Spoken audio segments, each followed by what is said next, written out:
what gives music the ability to help people with therapy? I definitely think that's super important because even like when I'm playing music or like when I'm listening to music, it just puts you at ease, and it's so interesting how music can have such a strong effect on people. Yeah, and that's one of the things I love about my job too, is I can think that I know a lot of different types of music and then meet another client who will introduce me to something completely new. I noticed you have a guitar in the back. Could you play something for us, maybe? I think just, again, generally there's kind of just a lack of understanding about what it is that we do. But I had no idea growing up that this was even an option. So I'm Kim Schlesinger, MTBC. Rolling, rolling on the river. Access to knowledge, opportunity for exploration. Join us in exploring careers, passions, and more. Hi, I'm Sunny. I'm Sahana. And I'm Nibby. And we are By Youth, for Youth.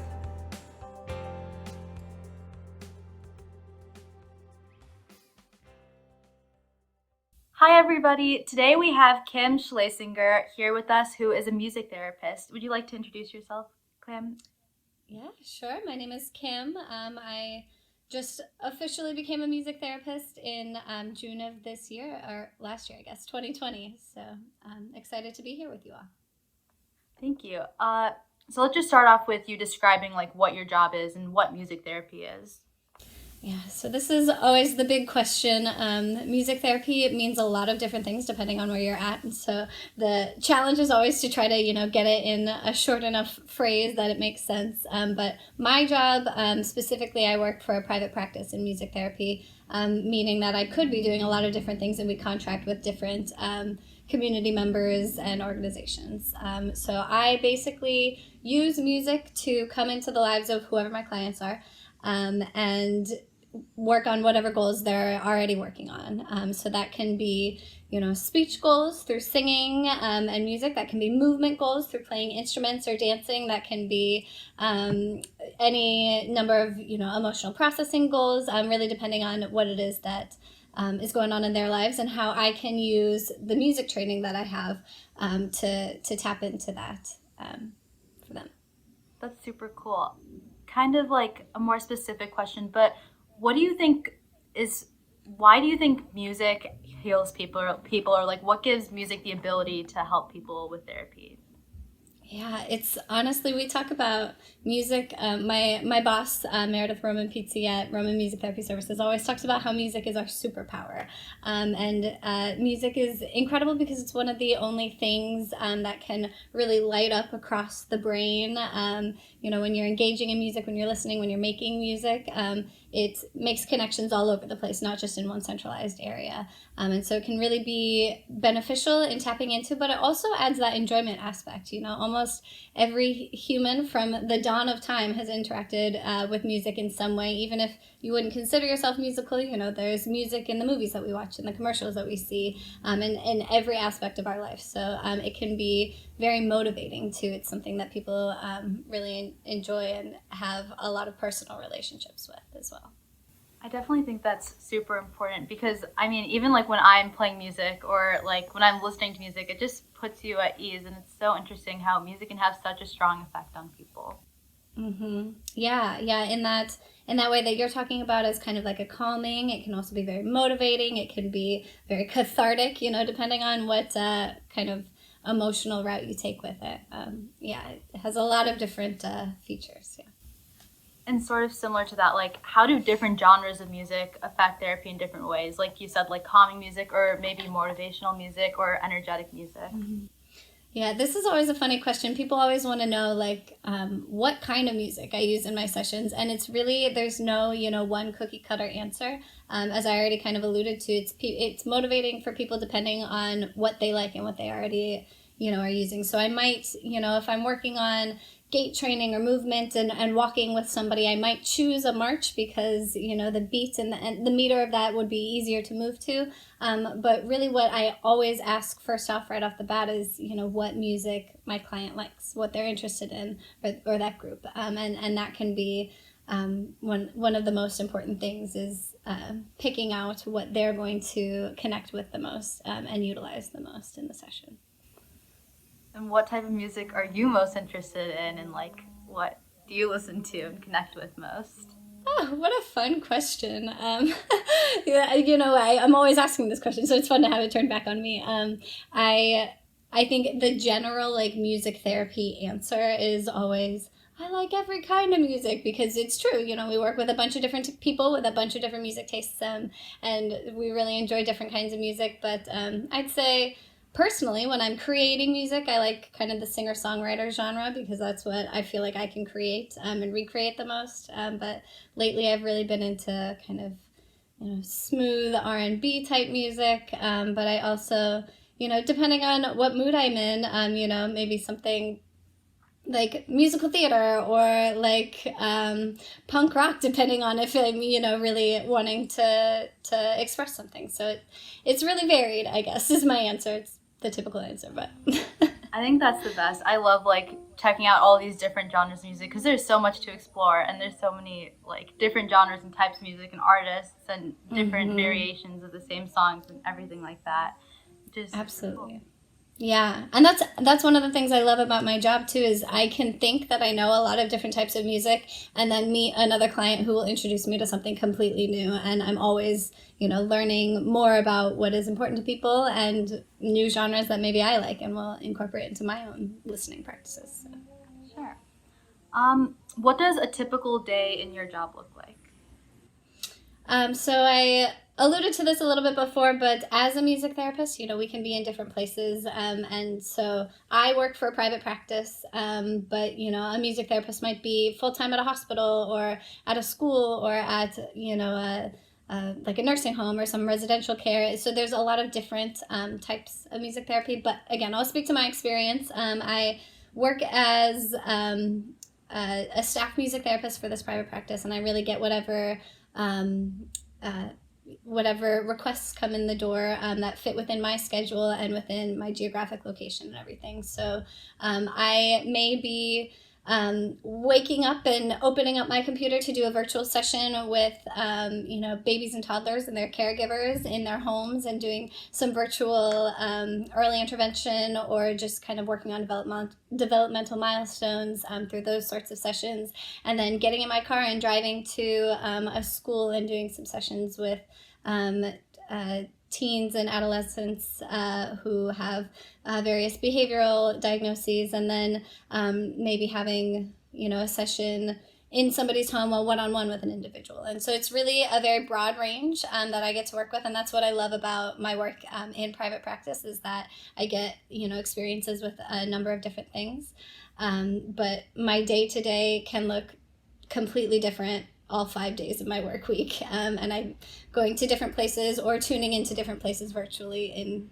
this world right now, and seeing all sorts of different clients. And then on top of that, there's meetings, and there's IEP scheduling, and then there's the other networking type of program development that we do as well. Since your schedule is so different every single day, how do you balance that with like your hobbies and other things that you like to do? That is such a good question, and I think that's a really important one as you are diving into this exploration of careers. That work-life balance is a really important thing to consider, with what career you might be interested in, and as young professionals get started in their careers, how to kind of balance that. I'm fortunate to have, a full-time position, and I fit the work that I do into the 40 hours of my work week, and I'm able to kind of, as long as I wrap up all my session notes and my documentation and tie up all the loose ends, by the end of the week, I'm able to kind of separate from that. And it really is important, especially in work like this, and work where we're caregivers and we're taking on various things for and with our clients. It's really important to make sure that we have the time to refill our cups and do those various hobbies and whatnot that we like to do, so that we have the capacity to continue to give to our clients. Yeah, sure. And kind of going off of that, what do you do to like refill your cup? What hobbies are you interested in? It's such a tricky question right now, right? With in the middle of a pandemic, like what is it that we like to do? But I guess right now, from a COVID standpoint, I recently got myself a new record player, and there's a record store around the corner from me here in Cambridge that I love to head to and you know, kind of relax by listening to my vinyls. A lot of music therapists do songwriting, and you know, and singing and creating our own music. But also, you know, that sometimes with music therapy, you know, we do it all day for work, and we're making music all the time or listening. And so sometimes it's that separation. It's, you know, again, from a COVID standpoint, I've really enjoyed learning to cook for myself and trying new recipes. And so really getting to kind of maybe take a step away from the music side and explore. I've been enjoying cooking lately. And, you know, from a non-COVID standpoint, it's, you know, going out and exploring new places, and you know, concerts and meeting new people and trying new restaurants and that sort of thing. That is awesome. I think quarantine has definitely brought out the cook inside of me. I think, like, in my full family, sometimes we take turns making meals, and it's a lot of fun. It's good. Mm-hmm. Yeah, and that's a skill that goes across, you know, everybody's got to eat. So that's a good one to exactly. Across, yeah. I noticed you have a guitar in the back. Could you play something for us, maybe? Possibly. Sure. Yeah. Let's see. Yay. Is there anything... Boy, I didn't know I was going to be put on the spot to make some music. Is there anything... I didn't know I was going to ask you.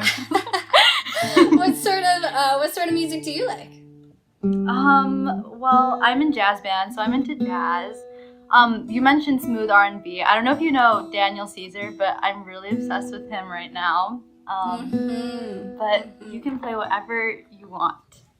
Okay. I think I'll do just kind of this is a nice cool down song that I like to use as maybe an opportunity to center with the clients that I work with, just kind of focus on our breathing a little bit.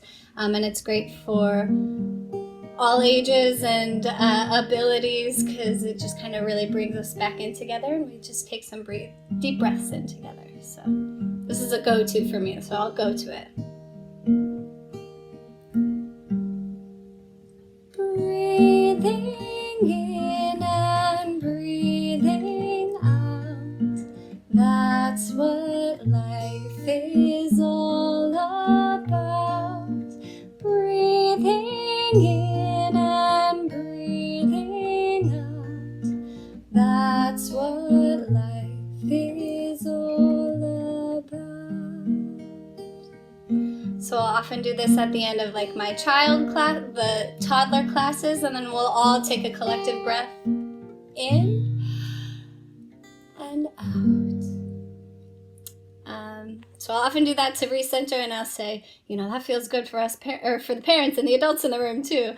But then I'll also kind of tap into that when maybe, you know, adult clients want to just take a moment to recenter and refocus. That is so beautiful. You can play for me anytime you want. You have such a pretty voice.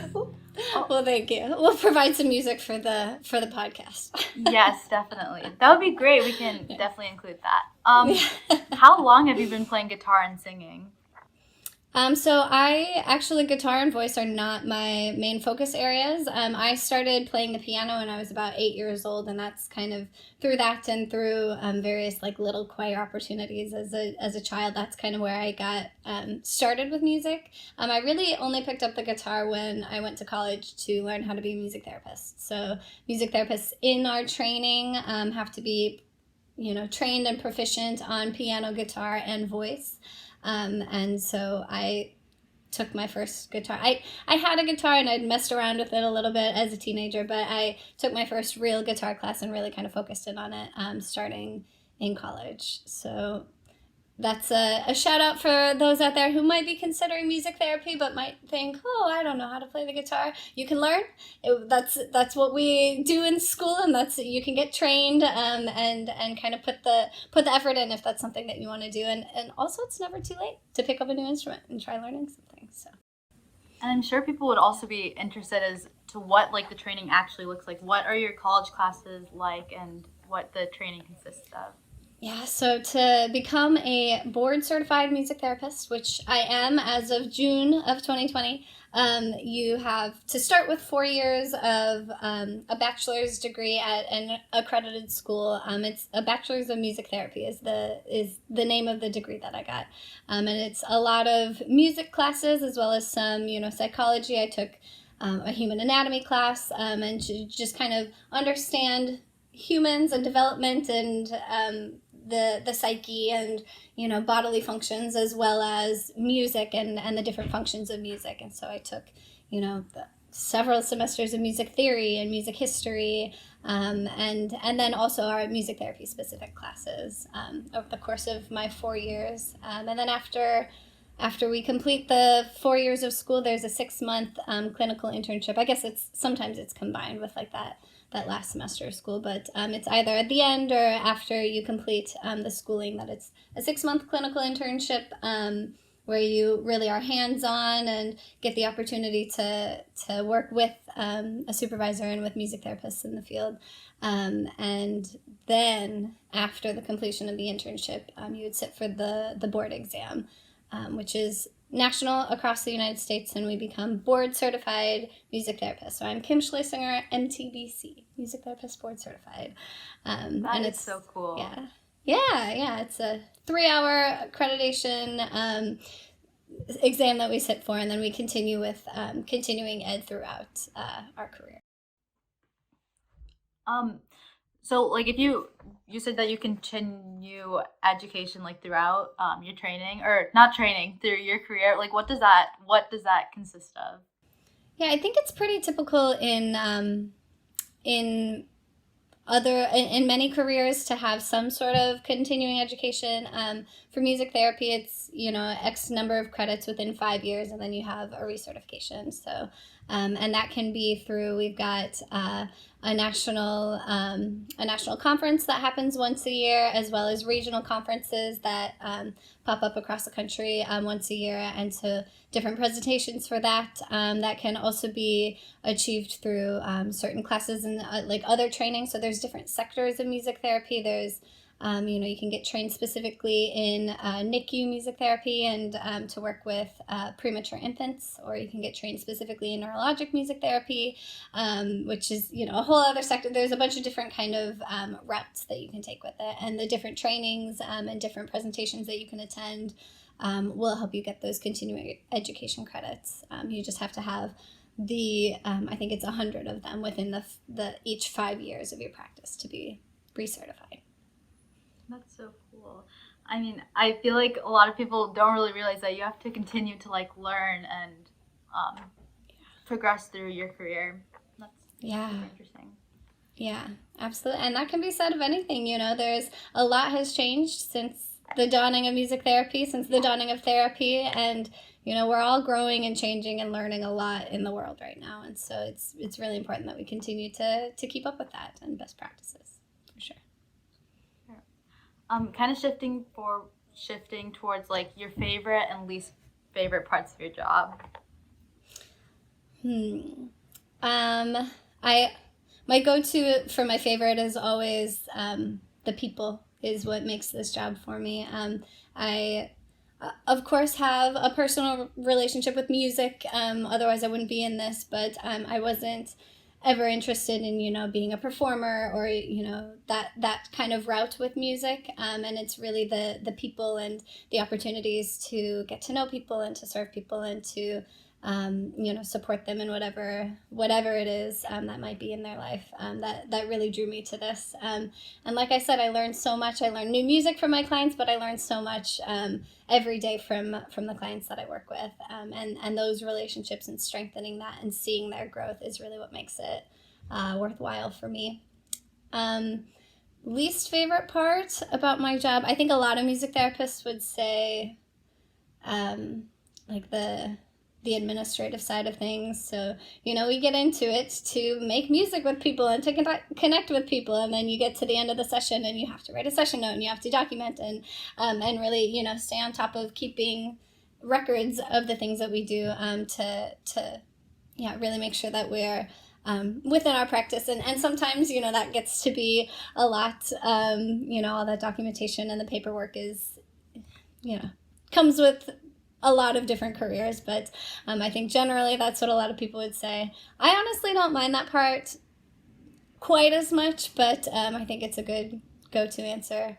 But I would say maybe for me specifically, the lack of general knowledge about what music therapy is maybe one of the things.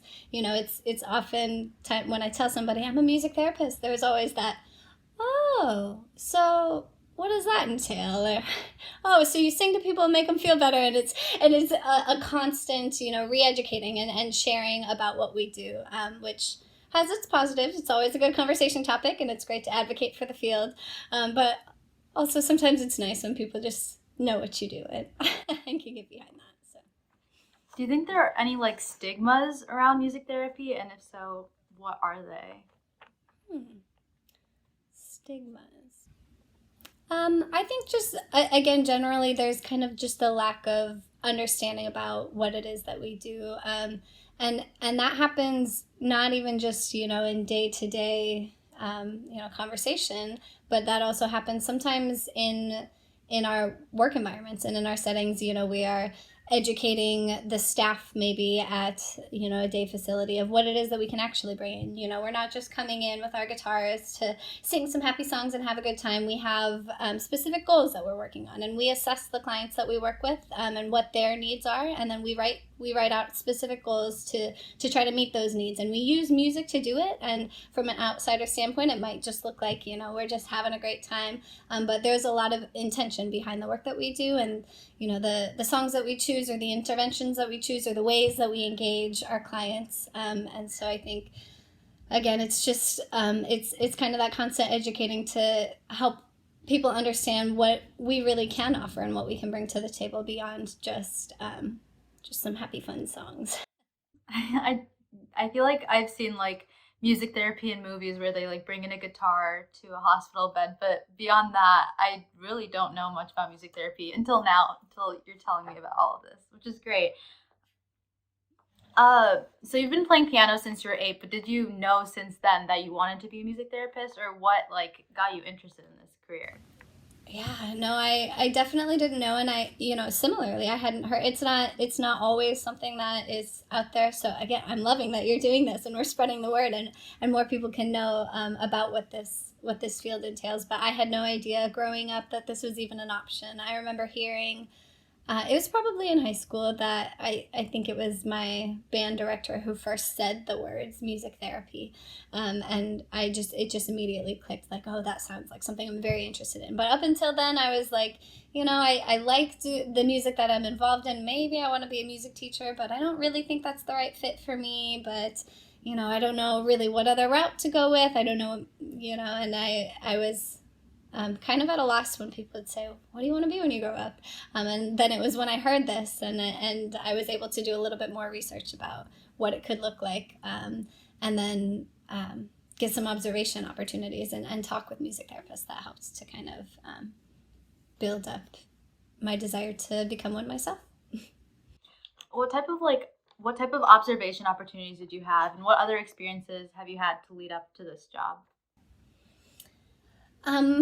So let me think back. Observing music therapy is something that I 100% would recommend for anybody who's interested in it. I think it's cool to hear about it and to talk about it and to read about it, but getting to actually see it in action can be a big, very telling about what it looks like. It wasn't until college that I probably got a real good opportunity to actually see it in action. There were a couple of just like small trips and networking opportunities that I was able to kind of touch into to witness it at a couple of different facilities. But the second part of your question, what other experiences, right, that I've... Yeah. I also, had opportunities I taught piano lessons in college and before to kind of nurture that, kind of facilitation and also incorporating music. I had some opportunities to work at some like summer camps for children and adults with various disabilities, and that I think really helped to inspire me and get this work. But yeah, I guess I wish that I had more opportunities to be exposed to it, and again, would definitely recommend if anybody is interested to do some looking and reach out to music therapists who might be in your area and see if there are ways that you can observe or just get more information from them to get a good idea of what this field looks like. I think I might even do that. When I took a career quiz like a year ago, music therapy was one of the careers that showed up actually. And I'm really interested in it because I love music. So, and I'm really interested in psychology. So it's definitely one of the careers that I'm considering. So definitely gonna look into observing a music therapist. Awesome. Yeah, well, reach out to us here at Robin Music Therapy, and, others in the area. But yeah, it's we love to advocate and bring new people into the field and educate. So awesome. Love to hear that. Great. What type of obstacles and hurdles have you overcome or faced during your career path? There's a lot of challenges. They're constant, and they keep they'll keep coming, or not constant, but they're they'll keep coming throughout the career.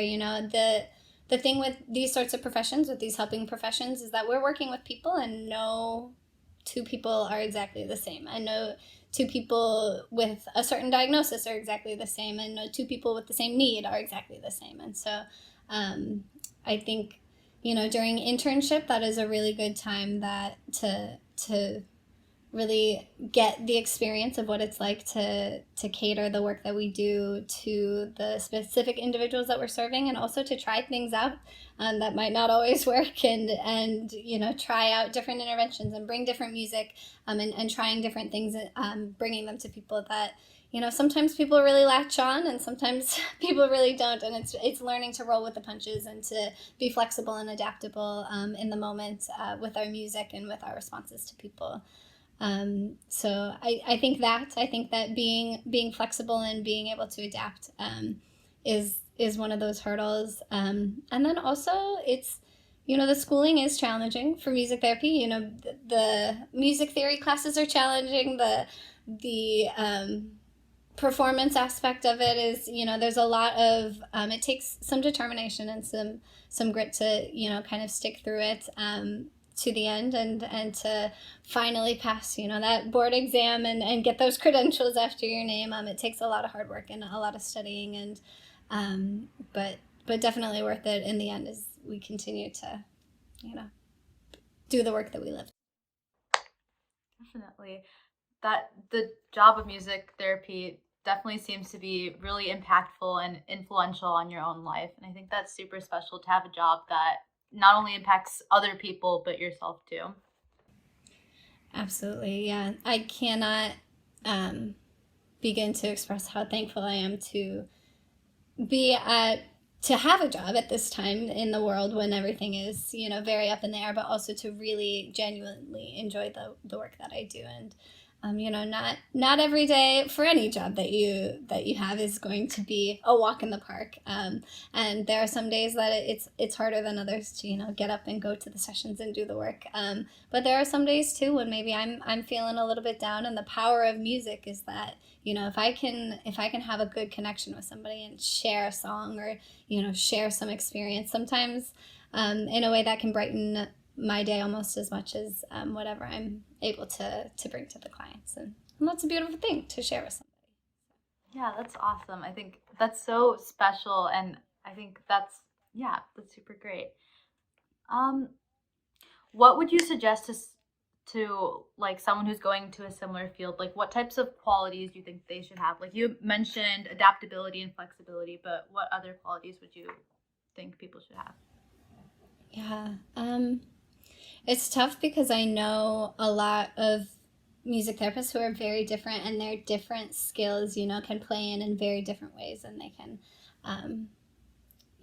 impact their clients from different perspectives, but all very wonderfully.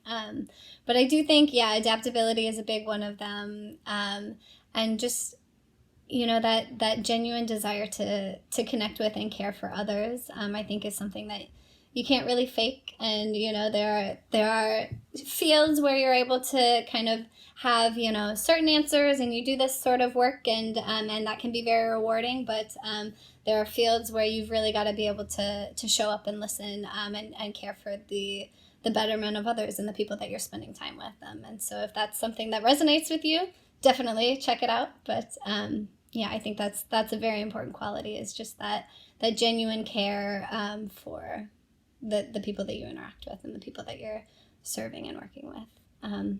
But also I would say, like I said, it's not an easy track to fully complete. Having that drive and that ambition and that initiative, because it's also a field that is gaining more traction, but it's not as well known as a lot of other things, and so there's a lot of work that we can do within this field, and so go-getters that want to have leadership within their career path really have that opportunity within the field of music therapy. I think those are definitely some good qualities to consider. Do you have any memorable stories? Stories is kind of silly to say, but do you have any stories from your career or anything like that? Yeah, boy, let me think of a good one. I'll give like a good example of a community music therapy event that we've been able to do. Our private practice identifies very much as a community music therapy practice, and we do that we acknowledge that with our individual sessions and understanding holistically their whole community, and then we also within the communities that we serve and the full breadth of who that is and who we can reach and how we can make those connections, we look for that need. And so that entails our community music therapy events. Prior to COVID, we used to have these inclusive karaoke nights at a music school near our office, where we would set up, we would set up our speakers and some microphones and have invite any number of our clients to come in with various levels of intellectual and developmental disabilities, maybe mental health needs, maybe, what have you. Anybody's invited to come. It's a very inclusive night. And we've been able to do a similar thing virtually on Zoom throughout COVID. And it's just been it's been really awesome to continue to connect with these people through the virtual screen, when a lot of the clients that we serve may be, more at risk and maybe more isolated because of those heightened risks, and so they're staying within their homes. They're not able to go to the day programs that they used to, or to the jobs that they used to have, or to school or whatnot. So they might be staying in their homes, and so we actually every Monday afternoon we have a community karaoke event that our members are able to log on to, and they just, will share songs and we'll connect with each other through the screen and continue to connect despite everything. And what we'll do is just really, we pull up a YouTube recording and we, spotlight their video, and we ask everybody else to mute, and we allow them to share a song. And it's a really beautiful thing to see people, requesting their songs, encouraging one another. We do a visual applause that we thank the deaf community for teaching us this visual applause that we can do when we're all muted, and we wave to each other and cheer each other on and support each other, and share music and share the things that are important to us to stay connected during this time. Kind of off topic, but not really, but what is your go-to karaoke song? My go-to karaoke song is definitely Proud Mary, Rolling on the River. Rolling on the river. It's a good old-time classic, yeah. Yeah, a very good choice. And finally, we've come to our last question. What is your tagline, like your motto or saying? My tagline? Well, I would say that this is kind of a tagline for Roman Music Therapy Services, are making music, transforming lives. But I can't say that that's my personal one, because let's see, my personal tagline. Well, I'll go with making music, transforming lives. It's a good one through our organization, and I'm gonna have to think about that. A personal tagline of what describes me. But that's a good question. Yes, definitely. I like that though. Making music, transforming lives. It was. Yep. Yeah. Yep. Yeah.